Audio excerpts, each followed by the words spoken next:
Everyone, चलिए आज हम करते हैं area related to circle. Circle chapter है वो मैं पहले करा चुकी हूँ, इससे पहले नहीं, बहुत पहले करा चुकी हूँ। तो आज हम पढ़ेंगे जो कि बहुत इंपॉर्टेंट टॉपिक है और एग्जाम में अक्सर आता ही आता है। जो क्वेश्चन मैं बताने जा रही हूँ तो बहुत इंपॉर्टेंट क्वेश्चन है। ये क्वेश्चन तो 100%, देखो ये नहीं कहूंगी कि 100% आएगा ही आएगा, पर ये हाँ बहुत ज्यादा इसके आने की, क्योंकि इस चैप्टर में, इस पोर्शन में सबसे अलग रूप इसी का ही रहता है। थोड़ा टफ हो जाता है। इसमें 2-3 फॉर्मूले लगाते हैं हम, 2-3 फिगर्स के हम एरियाज निकालते हैं, फिर उसको फाइंड आउट करते हैं अदर एरिया। ठीक है, तो बहुत इंपॉर्टेंट क्वेश्चन है, बहुत बहुत बहुत इंपॉर्टेंट है, आप ध्यान रखना इस चीज का। तो पहले हम सीखेंगे कि देखो, पहले हमें पता ही है कि सर्कल होता क्या है। ये मैं पहले बता चुकी हूँ, सर्कल क्या होता है आपको पता ही होगा। डेफिनेशन सर्कल क्या होती है कि जब हम एक फिक्स पॉइंट से, एक सेंटर से फिक्स डिस्टेंस पर बहुत सारे बिंदु ले लेते हैं। एक सेंटर है, फिक्स डिस्टेंस ही ले लिया, इससे ही सेम डिस्टेंस पर हम बहुत सारे ऐसे अगर पॉइंट्स ले लें, इन सबको ज्वाइन कर दें, वो हमारा क्या होता है, सर्कल क्रिएट हो जाता है। और हमारे सर्कल में इनफाइनाइटली पॉइंट्स होते हैं जिसे हम काउंट नहीं कर सकते हैं, कितने भी हो सकते हैं। ठीक है, ये ऐसे बिल्कुल बारीक सारे पॉइंट्स होते हैं। ठीक है, तो सर्कल हमारा ये होता है, और इसी को हम सर्कल का सरकमफ्रेंस बोलते हैं।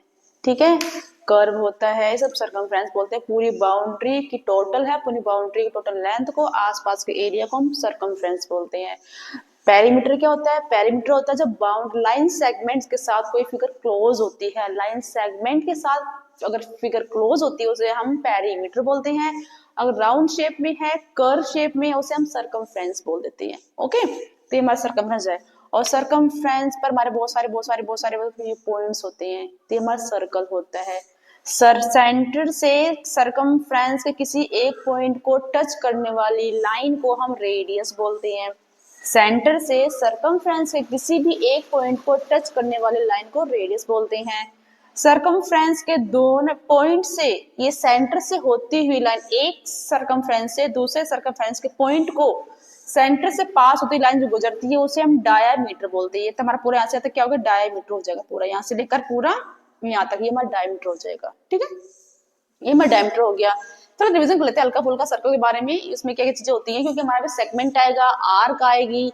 अभी इसमें पढ़ेंगे सेगमेंट क्या है, आर्क क्या है, कोड क्या है, ठीक है, सेक्टर क्या है। तो वो पढ़ने से पहले हम देख लेते हैं कि सर्कल क्या है, सर्कल के अंदर क्या क्या थिंग्स होती है, क्या क्या इसके अंदर रिलेटेड एरियाज निकालने के लिए हम क्या क्या ऑब्जेक्ट्स इसके अंदर होते हैं, थिंग्स होती हैं। तो देखो, ये हमारे क्या हो गया, डायमीटर हो गया। क्लियर। अब देखो, ये हमारा रेडियस हो गया, डायमीटर हो गया। कोड क्या होता है, देखो कोड, डायमीटर सबसे बड़ा कोड होता है। अगर सेंटर से पास हो रहा है तो उसे हम डायमीटर नाम लेते हैं। जब हमारे सरकमफ्रेंस के एनी 2 पॉइंट्स को एक लाइन टच करे, ठीक है, मान लीजिए सर एक पॉइंट ये है, एक पॉइंट ये है, अब वो सेंटर से पास ना हो तो उसे हम बोल देते हैं कोड। और जो सेंटर से पास हो जाए तो वो सबसे बड़ी कोड हमारा डायमीटर होता है, जो कि एक सरकमफ्रेंस के एक पॉइंट से दूसरे पॉइंट को टच करता है। यही डेफिनेशन हमारे कोड की होती है। तो लेकिन जो सेंटर से पास हो जाए उसका हम एक अलग नाम देते हैं, उसका नाम होता है डायमीटर। ठीक है, और जो सेंटर से पास ना हो उसे हम बोलते हैं कोड। क्लियर, ये हमारा कोड हो गया।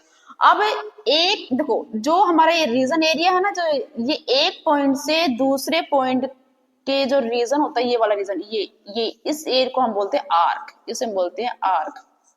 ये हमारी होगी कोड। क्लियर। और इसको एक पॉइंट से दूसरे पॉइंट का जो ये हिस्सा होता है, इसे, इस चीज को हम बोलते हैं आर्क। और आर्क और कोड के बीच का जो एरिया होता है उसे हम बोलते हैं सेगमेंट। ये हमारा हो गया सेगमेंट। ठीक है, आर्क और कोड के बीच का जो एरिया होता है उसे हम बोलते हैं सेगमेंट। तो हमारा ये माइनर सेगमेंट है, इसके बाद जो हिस्सा बच गया वो हमारा मेजर सेगमेंट होता है। क्लियर हो गया आपको? ठीक है, अब देखिए ये हमारा सेंटर है। अब सेक्टर क्या होता है? सेक्टर होता है आर्क और दो रेडियस के बीच का जो एरिया होता है। अब मैं कहूँ जैसे मैंने ये एक रेडियस हमारा ये है, और एक रेडियस हम यहाँ से ले लेते हैं, ऐसे ये रेडियस, एक रेडियस। देखो हम चाहे कितने भी सब रेडियस तो होंगे, ये हम सेंटर से या सरकमफ्रेंस के पॉइंट को टच करें उसे हम रेडियस बोलते हैं। तो जब दो रेडियस और आर्क के बीच का जो एरिया होता है, दो रेडियस और आर के बीच का जो एरिया होता है उसे हम सेक्टर बोलते हैं। क्लियर? आई होप क्लियर हुआ होगा कि सेक्टर क्या है, सेगमेंट क्या है। मैं इसे फिगर को दोबारा बनाती हूँ साफ तरीके से। ये हमारा सर्कल है, ये हमारा सेंटर है, ये हमारा रेडियस है, ठीक है। मैं इसी का सब समझा देती हूँ। ये हमारा क्या होगा पूरा, देखो दो रेडियस और ये हमारा क्या है आर्क, इसके बीच का जो एरिया है वो हमारा क्या है, वो हमारा सेक्टर है। क्लियर हो गया? अब ये मतलब एक पॉइंट ए है, ये पॉइंट बी है, ये ओ है। जो ए बी हमारी ये जो लाइन है, सिर्फ ये लाइन दो दो पॉइंट को ज्वाइन करने वाले लाइन है, उसे बोलते हैं आर्क। ये हमारा हो गया आर्क, ठीक है। अब दो पॉइंट को जोड़ने स्ट्रेट सेगमेंट के साथ, स्ट्रेट लाइन के साथ जो दो पॉइंट को एक लाइन से जोड़े, ठीक है। ये पॉइंट एक ये है, एक पॉइंट ये, इसको लाइन सेगमेंट से जोड़े, उसे हम बोलते हैं कोड। दो पॉइंट को जोड़ने वाली लाइन को हम कोड बोलते हैं, ठीक है। अब कोड और आर के बीच का एरिया जो होता है उसे हम बोलते हैं सेगमेंट। आपको नीचे क्लियर हो रहा है? नीचे तो कोड और इसे बोलते हैं सेगमेंट। कोड और आर के बीच के एरिया को हम सेगमेंट बोलते हैं। ये हमारा माइनर सेगमेंट हो गया, और ये हमारा जो इसके ऊपर जो बच गया पूरा, ये हमारा हो गया मेजर सेगमेंट।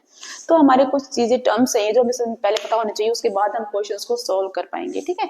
तो है क्लियर हो गया होगा, सेंटर क्या है, सर्कल क्या है, रेडियस क्या है, डायमीटर क्या है। डायमीटर क्या होता है, दो सर्कमफ्रेंस के दो पॉइंट को टच करे और जो सेंटर से पास हो डायमीटर होता है, जो सेंटर से पास ना हो वो हमारा कोड होता है। क्लियर? तो चलिए अब हमें क्वेश्चन है जो कि इंपॉर्टेंट क्वेश्चन है इस चैप्टर में, और इस एरिया रिलेटेड टू सर्कल में बहुत इंपॉर्टेंट क्वेश्चन है ये, जो एग्जाम में अक्सर करके आता है, आता ही आता है। इंपॉर्टेंट, तो चैप्टर सभी इंपॉर्टेंट है, क्वेश्चन सभी इंपॉर्टेंट है, कहीं से कुछ भी आ सकता है, इसमें कोई दो राय नहीं है। लेकिन कुछ क्वेश्चन होते हैं इंपॉर्टेंट हो जाते हैं, जो इसका आने के चांसेस बहुत ज्यादा बढ़ जाते हैं, ठीक है। तो देखो हमारे पास सर्कल है, सर्कल में रेडियस दिए हुए हैं, एक कोड दिया हुआ है, हमें निकालना क्या है, हमें निकालना है find the area of the segment, segment A Y B. ये सेगमेंट क्या था, ये आर्क और कोड के बीच के जो एरिया है उसे हम बोलते हैं सेगमेंट। तो हमें इसका निकालना है एरिया, हमें ये फाइंड आउट करना, मतलब ये फाइंड आउट करना है। तो करेंगे क्या इसमें, देखो आपको दिखाई दे रहा है कि ये यहां से पूरा ये क्या है, सेक्टर है, ये ना ये ए ओ बी, ये पूरा ये हमारा सेक्टर है, जो कि रेडियस और आर के बीच एरिया का सेक्टर है। अगर पूरे सेक्टर में से मैं ट्राइंगल को माइनस कर दूं, ट्राइंगल के एरिया को माइनस कर दूं, तो हमारा जो ये सेगमेंट है वो फाइंड आउट हो जाएगा, वो हमारा सेगमेंट निकल जाएगा, ठीक है। तो पहले क्या करेंगे, पहले निकालेंगे हमें जो पूरा ये जो सेक्टर है, sector A O Y B जो सेक्टर है, इसका निकालेंगे एरिया, ठीक है। तो क्या होगा, area of A O Y B sector क्या हो जाएगा, theta by 360 pi r square. ये हमारा फॉर्मूला होता है, थीटा हमें दिया 120, ठीक है। पाई वैल्यू मेरे पता ये होती है हमेशा, अगर पाई मेंशन नहीं है या फिर जो भी मेंशन होगी, अगर कुछ नहीं दिया तो हम यही वैल्यू पुट करते हैं। अगर मेंशन है 3.414 रखनी है तो आप वही रखेंगे, ठीक है। जो मेंशन है आपको वही रखनी होती है, क्लियर। तो ये जगह थीटा कितना है 120 by 360 multiply 22 by 7 into r हमें दिया 21 इंटू 21, कैंसिल 12 3 जा 3 7 जा 7 कैंसिल हो जाएगा, तो हमारा हो जाएगा 22 को अगर हम 21 से करेंगे मल्टीप्लाई तो ये हो जाएगा 22 मल्टीप्लाई 4 4 2 6 4 462, ये हो जाएगा 462 सेंटीमीटर स्क्वायर। हमारा ये आ गया एरिया ऑफ सेक्टर, क्लियर। ये हमारा सेक्टर हो गया। अब इसका हम निकालेंगे एरिया ऑफ ट्राइंगल। अब ट्राइंगल का एरिया ऐसे तो हमें कोई इसकी लेंथ हमें दी हुई नहीं है, हमारा ए बी कितना है, ठीक है। जो इसकी लेंथ ही नहीं तो हम इसका एरिया निकालने में मुश्किल हो जाएगा। तो क्या करेंगे हम कि सेंटर से परपेंडिकुलर खींचेंगे कोड के ऊपर, और सेंटर से कोड पे अगर परपेंडिकुलर हम डालते हैं, सेंटर से सर्कल के सेंटर से कोड के ऊपर परपेंडिकुलर डालते हैं, तो हमारा जो ये कोड होता है वो बाइसेक्ट हो जाता है। ये हमारी ये एक थ्योरम है, ये बाइसेक्ट परपेंडिकुलर हमने डाला परपेंडिकुलर, ठीक है, इसको सोल्व करने के लिए पहला। तो ये हमारा हो जाएगा बाइसेक्ट। बाइसेक्ट क्या होता है, बाइसेक्ट का मतलब होता है कि दो इक्वल भागों में इसको बांट देना। अगर लाइन की बात है तो जो लाइन अगर 12 सेंटीमीटर की है तो बाइसेक्ट करेंगे तो 6 और 6 बचेगी। अगर एंगल की बात है, एंगल बाइसेक्ट है तो एंगल भी हाफ हाफ हो जाएगा। अगर 60 डिग्री का है तो 30 डिग्री का इधर, 30 डिग्री का इधर बच जाएगा। ये हमारा बाइसेक्ट होता है, एंगल बाइसेक्ट और लाइन बाइसेक्ट, ठीक है। तो हमारे अगर सेंटर से कोड पर परपेंडिकुलर हम डालते हैं तो हमारे जो कोड है वो बाइसेक्ट हो जाएगी। तो जितनी ये होगी उतनी ही हमारी ये हो जाएगी है। अब देखो अब करेंगे क्या, हम बाय यूजिंग वो ट्रिग्नोमेट्री थ्योरम, ट्रिग्नोमेट्री जो फॉर्मूला है, मेथड है, उस तरीके से इसको हम सॉल्व करेंगे, उससे हमारा ये भी आ जाएगा और ये भी आ जाएगा, ठीक है। अब देखो जब अब मैं क्या करूंगी, ये हमें 120 दिया हुआ ना, ये एंगल हमारा कितना है, ये एंगल हमारा 120 डिग्री का है। देखो अब कॉन्ग्रुएंसी से इसका हम कॉन्ग्रुएंसी करेंगे, इसका ये 90 डिग्री का है। देखो ये एक ट्राइंगल ये है और एक ट्राइंगल ये है, इन दोनों ट्राइंगल्स में मुझे पता नहीं है, फिलहाल पता नहीं है कि ये एंगल कितने डिग्री का है और ये एंगल कितने डिग्री का है या फिर इक्वल है या नहीं है। तो अगर कॉन्ग्रुएंसी हो जाती है तो हमारे ये दो एंगल 120 पूरा दिया हुआ है तो ये हमारा हाफ हाफ हो जाएगा। अगर इक्वल हो जाता है तो करते हैं क्या करते हैं कि ये इसका हम रखते हैं एम, ठीक है। ए एम ओ और बी एम ओ इन दो ट्राइंगल्स को लेते हैं, in triangle A M O and B M O, in triangle A O B, A O B, A O B में हमारा ये क्या था, परपेंडिकुलर बाइसेक्टर किया था हमने, ठीक है। तो in triangle A M O and B M O, अब देखो B M O equal to angle B M O equal to है angle A M O, A M O क्यों भाई, हमने अभी लिया है 90 डिग्री का जो कि गिवन है, जब हमने लिया है अभी का हमें परपेंडिकुलर को भी खींचा था हमने, ठीक है, वो 90 डिग्री का है। अब दूसरी बात, ये साइड इस साइड के बराबर है A M equal to B M, क्या होगा ये हमारा इक्वल गिवन है, अभी हमारा आया है इक्वल है, ये हमारे इक्वल है क्योंकि बाइसेक्टर हुआ है ना, तो हमारे इक्वल हो गया। अब ओ एम बराबर हो गया O M equal to O M, क्यों वही कॉमन, ये हमारा कॉमन है। अब क्या हो गया ये, अब ये इसके बराबर, ये इसके बराबर, ये इसके बराबर, ये 90 डिग्री एंगल है, तो by R H S right angle triangle बन रही है। आर एच एस से तीन चीजें हमारी इक्वल आ गई हैं तो कॉन्ग्रुएंसी हो जाती है। टू ट्रायंगल्स में अगर तीन थिंग्स हमारे अगर इक्वल हैं, साइड्स एंगल्स मिलाकर तीन चीजें को इक्वल हैं, तो बाकी के एंगल्स बाय सीपीसीटी, सीपीसीटी क्या होता है, corresponding pair of congruency triangle, corresponding pair of congruency triangle, triangles की कोरस्पोंडिंग पेयर्स हमारे इक्वल हो जाते हैं। कोरस्पोंडिंग क्या होते हैं, जैसे कि अब ये हमारा इसके कोरस्पोंडिंग होगा, ये हमारा इसके कोरस्पोंडिंग होगा और ये हमारा इसके कोरस्पोंडिंग होगा, ठीक है। सेम शक्ल दिखने वाले को अगर मोटी भाषा में तौर बोला जाता है, सेम शक्ल दिखने वाले को हम कोरस्पोंडिंग बोलते हैं, ठीक है। तो बाय आरएचएस, तो बाय आरएचएस से हमारी ट्रायंगल्स कॉन्ग्रुएंट हो गई, कॉन्ग्रुएंट हो गई हमारी, कॉन्ग्रुएंट हो गई। तो अब क्या है, तो जितना एंगल हमारा ये है उतना एंगल हमारा ये हो जाएगा, तो 60 हो जाएगा, ये भी हमारा 60 हो जाएगा। अब मेरे पास एंगल आ गया है, तो ट्रिग्नोमेट्री मेथड से हम इसको हम देखो ये दो ट्रायंगल है, एक ट्रायंगल ये है, एक ट्रायंगल ये है, ठीक है। एक ट्रायंगल हम दोनों ट्रायंगल हमारी आर एच एस है, राइट एंगल ट्रायंगल है, राइट एंगल ट्रायंगल है, तो राइट एंगल ट्रायंगल है, सिंपल सा है। मतलब ट्रायंगल का एरिया होगा तो क्या होगा, half into base into height, right angle triangle होती है तो एरिया कैसे निकालते हैं, half into base into height. तो ये हमारा एंगल हमारा यहाँ बना हुआ है, इसको देखो ऐसे बना लो, ऐसे ये एंगल हमारा, ये एंगल जो है ये एंगल हमारा यहाँ बना हुआ है। अगर एंगल यहाँ 60 डिग्री का यहाँ है, ये 90 डिग्री का है, तो ये हमारा बेस होता है, ये हमारा बेस होता है, ये हमारा परपेंडिकुलर होता है, ये हमेशा मेरा हाइपोटेन्यूज रहता है, ठीक है। तो हमारे पास ना ही बेस है ना ही परपेंडिकुलर है, हमारे पास कुछ भी नहीं है, दोनों को ही निकालना है। तो by using sine theta cos theta, tan theta आप जो भी है आप यूज कर सकते हैं, लेकिन टेन थीटा हम यूज कर सकते ही नहीं है क्योंकि टेन थीटा में पी और बी दोनों चाहिए, ना हमारे पास पी है ना हमारे पास बी है। तो साइन थीटा और कोस थीटा दोनों ही रेशियोज का यूज करके हम पी और बी निकालेंगे, एक एक करके निकालेंगे। तो आपकी मर्जी है, चाहे पहले साइन लगाओ चाहे पहले कोस लगाओ, दोनों की हमें वैल्यूज इकट्ठी ही आएगी। कोस यूज करेंगे तो हमारा बेस आ जाएगा और साइन यूज करेंगे तो हमारा परपेंडिकुलर आ जाएगा, ठीक है। तो चलिए हम देखते हैं इसको, करते हैं इसको। साइन 60 डिग्री, साइन क्या होता है, साइन होता है P by B perpendicular by sorry P by H, P by H perpendicular by hypotenuse. तो अगर ये यहाँ है तो पी हमारे ये होगा M B by B O, BO। तो MB हमें निकालना है और BO में क्या दिया हुआ है, BO में 21 दिया हुआ है, 21।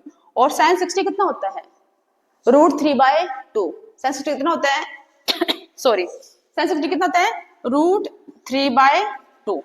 ठीक है, इसको आप लर्न कर लेना।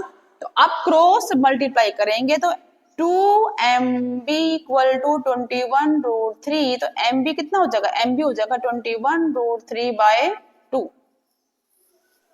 21√3/2 ये हमारा क्या आ गया, ये हमारा आया MB, ये आया, ये परपेंडिकुलर आ गया। अभी हमारा ये बाकी है, अभी हमें इसको निकालना है। अब ये निकाल जाएगा, ये हमारा सेम ही आएगा, सिंपल सी बात है। जितना ये होगा कि हमारी कांग्रुएंसी हो चुकी है, कांग्रुएंसी है, जितना एरिया इसका होगा उतना एरिया इसका भी होगा, सेम है। तो अब हम बी निकालेंगे। ठीक है, तो चलिए बी निकालते हैं। हमारा कोस है, कोस 60 = हम क्या ले लेंगे, ये B/H। तो B क्या है, OM, OM/BO। cos 60 कितना होता है, 1/2। cos 60 1/2, 1/2 = OM। OM हमें निकालना ही है, OM और BO में दिया 21, क्रॉस मल्टीप्लाई। तो OM to OM = 21। तो OM = 21/2। ये हमारा बेस आ गया। ठीक है, देखो क्वेश्चन लंबा है, सॉल्यूशन लंबा है, लेकिन बहुत सिंपल है। एक स्टेप टू स्टेप करोगे और कहते हैं ना, एक लॉजिक के साथ करोगे तो बिल्कुल भी लंबा कोई दिक्कत नहीं आएगी आपको। आप समझ के करो कि इसमें समझाया क्या जा रहा, करना क्या है। अगर रटोगे पहले ये कर देना, फिर वो कर देंगे, फिर वो कर देंगे, तो कभी नहीं कर पाओगे। समझो, सेक्टर में से ट्राइंगल को माइनस करना है। सेक्टर के एरिया हम निकाल चुके हैं, ट्राइंगल के एरिया कैसे निकालेंगे, हमारे पास सिंपल तरीका। अभी देखो डायरेक्ट इसको निकाल नहीं पाएंगे, ठीक है, एंगल दिया हुआ है, तो हम क्या करेंगे, इसको परपेंडिकुलर ले लेंगे, बाइसेक्ट हो जाएगा, फिर एक का निकालेंगे, दोनों से कर देंगे मल्टीप्लाई। तो थोड़ा लॉजिक के साथ कंसेप्ट क्लियर करना, पहले अपना कंसेप्ट क्लियर करेंगे तो बिल्कुल आसानी से आपका हो जाएगा। ठीक है, अब ये हमारा क्या आ गया, 21/2। तो ये √3/2 ये हमारा आया था परपेंडिकुलर। ठीक है, और बेस कितना आ गया, 21/2। बेस कितना आ गया, तो परपेंडिकुलर हमारा आ गया 21√3/2 और बेस कितना आ गया, बेस आ गया 21/2। अब देखो एरिया क्या होता है, एरिया होता है half into base into height. अगर राइट एंगल ट्राइंगल है तो एरिया हमारा यही होता है। तो एरिया क्या हो जाएगा, एरिया हो जाएगा हाफ इंटू बेस कितना है 21/2 और हाइट कितनी, हाइट हमारी ये हो जाएगी, हाइट कितनी है 21√3/2। अब इसे देखो कैंसिल करेंगे, कुछ कैंसिल होता है तो करो इसको, 8 × √3। ये हमारा एरिया आ गया एक ट्राइंगल का। अब दो ट्राइंगल है तो 2 से कर देंगे इसको हम मल्टीप्लाई। तो 2 4 जा 8, तो क्या हो गया 441√3/4। ये हमारा हो गया इस पूरी ट्राइंगल का एरिया। ठीक है, एक का निकाला, 2 से कर दिया मल्टीप्लाई, तो पूरे ट्रायंगल का एरिया हमारा कितना आएगा 441√3/4। अब सेक्टर का एरिया कितना था, सेक्टर के एरिया में से हम ट्रायंगल का एरिया कर देंगे माइनस, तो हमारा आ जाएगा पूरे का एरिया। सेक्टर एरिया कितना था, सेक्टर का एरिया था 462, है ना। अब ये हमारा आ गया, अब हम कर देंगे सेक्टर का एरिया माइनस, तो सेगमेंट हमारा हो जाएगा 462 माइनस 441√3/4। अब इसको हम एलसीएम लेंगे, by using LCM method. LCM लेके इसको हम सोल्व करेंगे तो हमारा इसका आंसर आ जाएगा। तो इसको हम सोल्व करेंगे, एलसीएम लेंगे, एलसीएम लेंगे और सिंपलीफाई कर देंगे। सिंपल करने के बाद हमारा इसका आंसर ये आ जाएगा। तो ये होगा हमारा इसका आंसर। सिंपल है बेटा, कोई दिक्कत नहीं है। सर्कल सेक्टर में से ट्राइंगल का एरिया माइनस करना है, स्टेप बाय स्टेप यूज करेंगे बेटा, हो जाएगा। ये बिल्कुल भी मुश्किल नहीं है, बहुत इजी है। कंसेप्ट साथ करो, एक एक स्टेप लेकर चलो आसान तरीके से। ओके, तो आई बेटा क्लियर हुआ होगा। फिर भी अगर डाउट है तो बताना, मैं इसे क्लियर करूंगी। Okay, thank you for watching.